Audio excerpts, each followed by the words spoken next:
नमस्कार दोस्तों, मध्यकालीन भारत के इतिहास का बहुत इम्पोर्टेंट टॉपिक है गुजरात राज्य। ये स्वतंत्र प्रांतीय राज्य गुजरात, इसमें आज आप केवल 4 शासकों के बारे में पढ़ेंगे जिन्होंने लगभग सब मिला जुलाकर 1400 ईस्वी से लेकर 1570-72 ईस्वी तक राज किया। इन्हीं के बारे में देखना है। आप जानते हैं कि दिल्ली सल्तनत का राज हुआ करता था दिल्ली पर, और उन्होंने अपना साम्राज्य बहुत फैला लिया था। लेकिन 1398 में जब तैमूर का आक्रमण होता है तो बहुत सारे राज्य स्वतंत्र हो जाते हैं जो इनके अधीन थे। जैसे बंगाल पढ़ लिया आपने, आज गुजरात पढ़ रहे हैं, जौनपुर पढ़ लिया आपने, और साउथ के भी कुछ राज्य। साउथ में 2 साम्राज्य तो बहुत ही इम्पोर्टेंट थे, विजयनगर साम्राज्य और बहमनी साम्राज्य, ये भी स्वतंत्र हो जाते हैं। ठीक है, तैमूर के आक्रमण के बाद, क्योंकि तैमूर के आक्रमण के बाद दिल्ली सल्तनत कमज़ोर पड़ गया था, तो उसी में एक गुजरात राज्य था, इसने भी अपने आप को स्वतंत्र घोषित कर दिया था। इसी के बारे में हमको आज चर्चा करनी है। तो सबसे पहले तो आप ये जान लीजिए, गुजरात राज्य बहुत ही धनी राज्य हुआ करता था। मध्यकालीन इतिहास की अगर बात करें, उन दिनों की बात करें, बहुत ही संपन्न राज्य हुआ करता था। तो जो भी लूटपाट करने लोग आते थे, विदेशी आक्रांता, उनका मुख्य केंद्र यहीं हुआ करता था। ठीक है, और 1025-26 ईस्वी में महमूद गजनी भी इसको कहते हैं, इसने सोमनाथ मंदिर पर आक्रमण किया था। आप जानते ही हैं, जब आपको पढ़ाया गया था तुर्कों का आक्रमण, तो महमूद गजनवी के बारे में आपने पढ़ा था। उसमें आपको बताया गया था 1025-26 ईस्वी के आसपास गुजरात पर आक्रमण किया था इसने, और वहाँ पर जो सोमनाथ मंदिर है उसमें बहुत भारी लूटपाट की थी। तो ये आपने देखा। और 1297 ईस्वी में ये अलाउद्दीन खिलजी देख रहे हैं, उस समय दिल्ली सल्तनत का खिलजी वंश चल रहा था। तो 1297 में अलाउद्दीन खिलजी ने इस गुजरात पर अपना अधिकार कर लिया। तो ठीक है भैया, 1297 में गुजरात पर दिल्ली के सुल्तानों का राज हो गया। अब देखते हैं स्वतंत्र कब होते हैं, तो वो देखना है।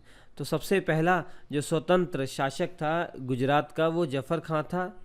उसके बाद 3 और शासक आपको पढ़ने हैं। हालांकि शासक तो बहुत हुए हैं, लेकिन ये 4 ही बहुत इंपॉर्टेंट है, इन्हीं के बारे में पढ़ना है एग्ज़ाम पॉइंट ऑफ व्यू से, इससे बाहर नहीं आता है। तो बात करते हैं सबसे पहले जफ़र खां की। तो जफ़र खां ये पहले आपको मालूम है कि सूबेदार हुआ करता था, ये गुजरात का सूबेदार हुआ करता था, और इसके पिता हिंदू हुआ करते थे। इसके पिता हिंदू जाट हुआ करते थे। इन्होंने इस्लाम धर्म को कबूल कर लिया था। और आपने देखा खिलजी जब वंश चल रहा था तब तो गुजरात किसके अधीन था?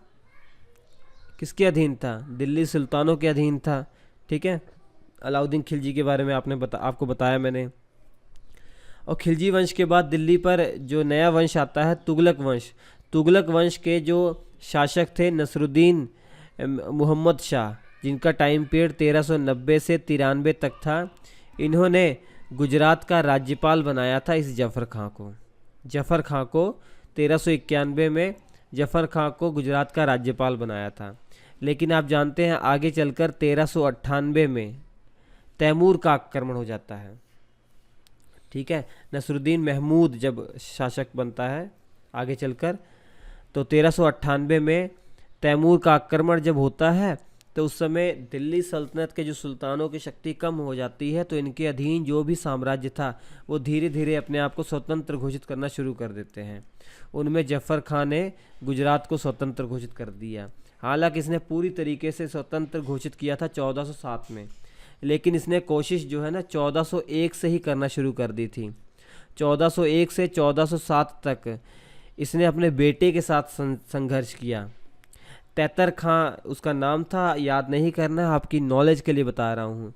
तो अपने बेटे के साथ संघर्ष किया, तब इसको थोड़ा सा दिक्कत हुई, थोड़ा सा लेट हो गया, नहीं तो इससे पहले ही ये गुजरात पर स्वतंत्रता पूर्वक अपना साम्राज्य फैला लिया होता।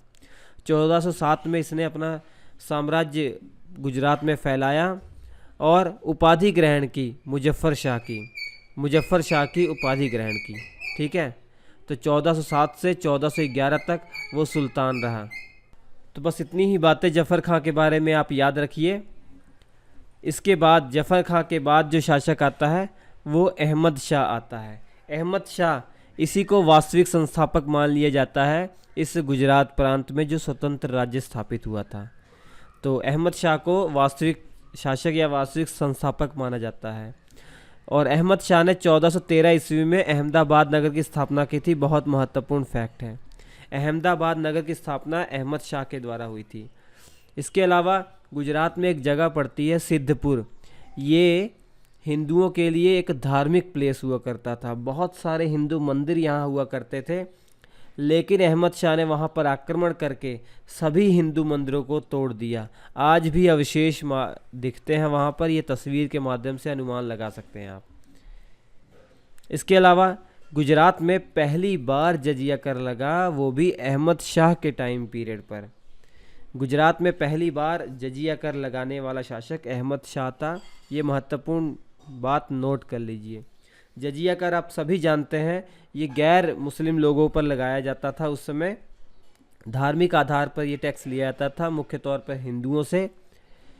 इसके अलावा अहमद शाह के टाइम पीरियड पर मिस्र के एक बहुत ही प्रसिद्ध विद्वान थे, वो इनके दरबार में आए थे, गुजरात की यात्रा पे आए थे वो। उनका नाम था बदरुद्दीन, ठीक है, पूरा नाम था बदरुद्दीन दमामिनी। तो बदरुद्दीन के बारे में याद रखिए, बदरुद्दीन अहमद शाह के टाइम पीरियड पर गुजरात की यात्रा पर आए थे। अहमद शाह के बाद कुछ और दुर्बल शासक आए, उनके बारे में नहीं पढ़ना है। उसके बाद इस वंश का सबसे महत्वपूर्ण, सबसे महान, सबसे फेमस जो सुल्तान, जो शासक आता है, वो महमूद बेगड़ा आता है। गुजरात का सबसे प्रसिद्ध शासक हुआ बच्चों। तो चारों में से सबसे महत्वपूर्ण है महमूद बेगड़ा। 1498 से 1511 ईस्वी तक लगभग 50 वर्षों तक इसने गुजरात पर अधिकार किया। इसका नाम महमूद शाह हुआ करता था। क्या नाम हुआ करता था? महमूद शाह बोला करते थे, लेकिन इसको बेगड़ा की उपाधि मिली। बेगड़ा की उपाधि ऐसे ऐसे नहीं मिली, इसने बहुत ही फेमस 2 किले हुआ करते थे, चंपानेर किला और गिरनार किला। इनको जीतना टेढ़ी खीर के बराबर था, बहुत ही मुश्किल था, लेकिन इसने ये कर दिखाया। चंपानेर दुर्ग और गिरनार दुर्ग अर्थात किला को जीत लिया। इसके बाद इसको बेगड़ा की उपाधि मिली, तब से इसका नाम महमूद बेगड़ा, बेगड़ा इतिहास में फेमस हो गया। 2 नगर इसके द्वारा बसाए गए थे, मुस्तफ़ाबाद और चंपानेर के पास मोहम्मदाबाद। तो मुस्तफ़ाबाद और मोहम्मदाबाद नगर बसाया गया था महमूद बेगड़ा के द्वारा। और इसके दरबार में एक कवि रहते थे, उदयराज। उदयराज जो कवि थे, दरबारी कवि हुआ करते थे महमूद बेगड़ा के। एक व्यक्ति था बारबोसा, ये एक विदेशी हुआ करता था और यात्रा पे आया था, भारत की यात्रा पे आया था महमूद बेगड़ा के टाइम पीरियड पर। गुजरात भी आया था, दरबार में भी इनके आया था, मिला भी था महमूद बेगड़ा से। और अपनी किताब में महमूद बेगड़ा के बारे में बहुत कुछ लिखा भी है उसने। जैसे बारबोसा ने अपनी किताब में महमूद बेगड़ा को विष पुरुष बताया है, जहरीला पुरुष बताया है। अच्छे से आप पढ़ेंगे किताब को, उसमें लिखा हुआ है कि महमूद बेगड़ा एक ऐसा व्यक्ति है, इसके शरीर पर अगर कोई मक्खी या कोई मच्छर बैठ जाए तो वो भी मर जाता था, इतना विष इसके शरीर पर था। ये कहना है बारबोसा का। बारबोसा ये भी कहता है कि हो सकता है कि महमूद बेगड़ा को बचपन से ही धीमा धीमा जहर दिया जा रहा हो, इसलिए इसका जो शरीर है बहुत ही जहरीला हो गया है। और महमूद बेगड़ा का टाइम पीरियड देखिए 1459 से 1511 है, तो बीच में 1498 भी आ रहा है।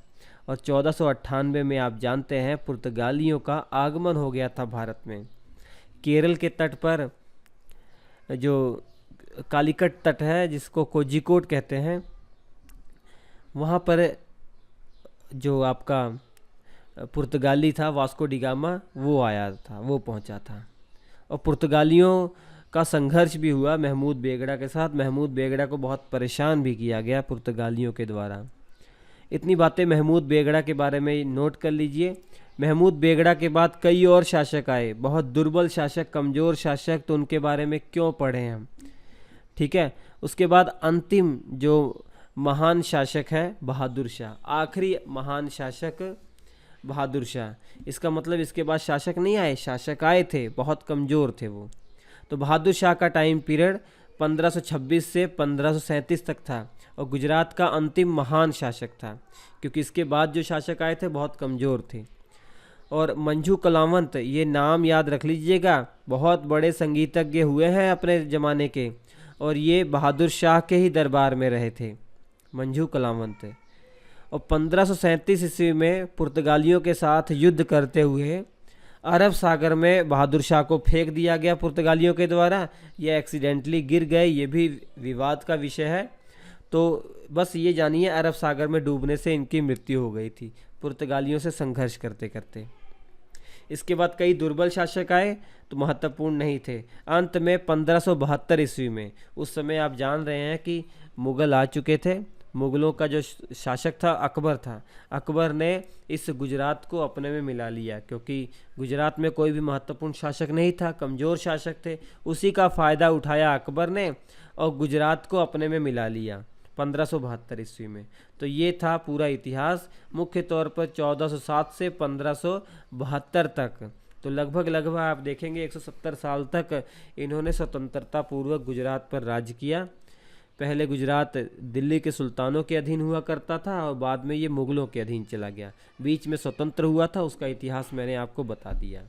ठीक है, अब मैं इम्पोर्टेंट चीज़ बता रहा हूँ। श्री एजुकेशन ऐप डाउनलोड कर लीजिएगा बच्चों। इतने महत्वपूर्ण और सिंपल भाषा में क्लास नोट्स तैयार किए गए हैं ना, पूरा एक्सपीरियंस उसमें झोंक कर रख दिया गया है। आप पढ़िए, एक एक शब्द आपको समझ में आएगा। अगर आपने जीएस कभी पढ़ा नहीं होगा ना, तब भी आपको एक एक चीज़ समझ में आ जाएगी। कोई भी किताबी भाषा नहीं है, सब कुछ इजी लैंग्वेज में लिखा हुआ है। इसके अलावा इस एप्लीकेशन पर जीएस का फाउंडेशन बैच चल रहा है। जीएस फाउंडेशन बैच एक ऐसा बैच है जिन बच्चों को जीएस कमज़ोर है उनके लिए ये रामबाण सिद्ध होगा। तो एप्लीकेशन पर विज़िट कीजिए, आप वहाँ पर देखिए, आपको सब कुछ पसंद आएगा। याद रखिए, एप्लीकेशन SHRI है, फिर स्पेस डालकर एजुकेशन लिखकर सर्च करेंगे। ठीक है, तो ये है हमारी एप्लीकेशन। तो हम आपसे मिलते हैं अगले एपिसोड में, तब तक के लिए नमस्कार।